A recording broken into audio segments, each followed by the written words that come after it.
One day, Percy arrived at the quarry to collect some stone for his freight cars. Snow and frost lay everywhere. There was not a sound to be heard. Percy ventured further. He found Mavis, the new diesel engine, resting in the shelter of some rocks. "Cheer up, Mavis," he whistled.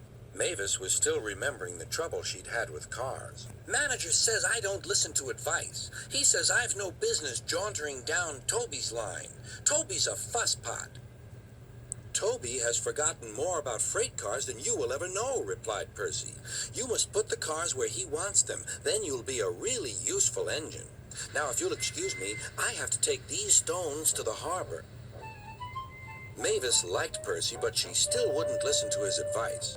"Why shouldn't I go on Toby's line?"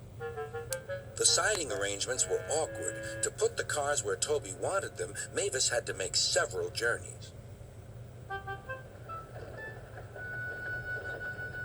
She started making a plan. "If we used the teeniest bit of Toby's line," she said to her driver, "we would save all this bother."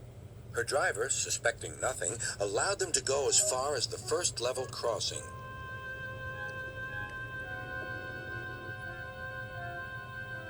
A few days later, the weather changed. As the snow melted, the quarry grew busy again.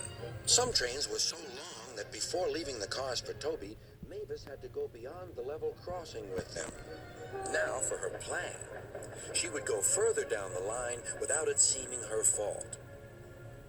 "Can you keep a secret?" she asked the freight cars.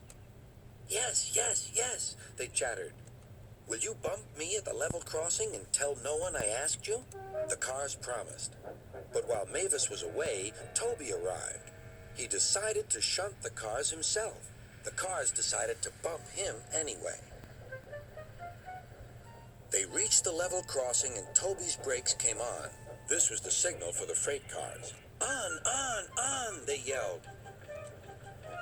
Toby was away, with the cars screaming and yelling behind him. No one realized that melted snow had turned a stream ahead into a torrent, and the bridge above it was about to collapse.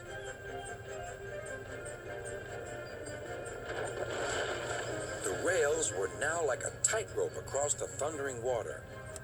Stop! Cried Toby. His driver fought for control. They came nearer and nearer to the bridge. It was all or nothing now. The driver braked hard.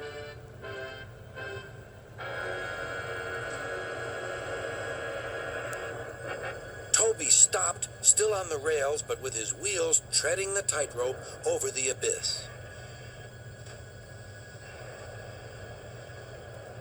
Mavis was horrified and quickly came to the rescue. Workmen anchored Toby with ropes while she pulled the freight cars away. Then she helped Toby to safety.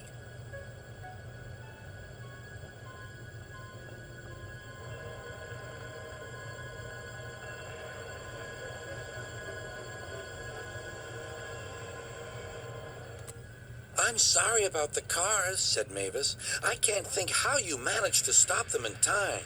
"Oh, well," said Toby, "my driver told me about circus people who walk tightropes, but I just didn't fancy doing it myself." Later, Sir Topham Hatt arrived. "A very smart piece of work," he said.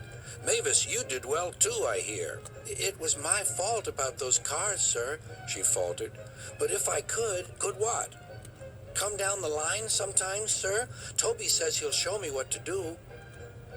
"Certainly," replied Sir Topham Hatt, "if your manager agrees." And so it was arranged. Now Mavis is as happy as can be, and Sir Topham Hatt thinks she's really useful indeed.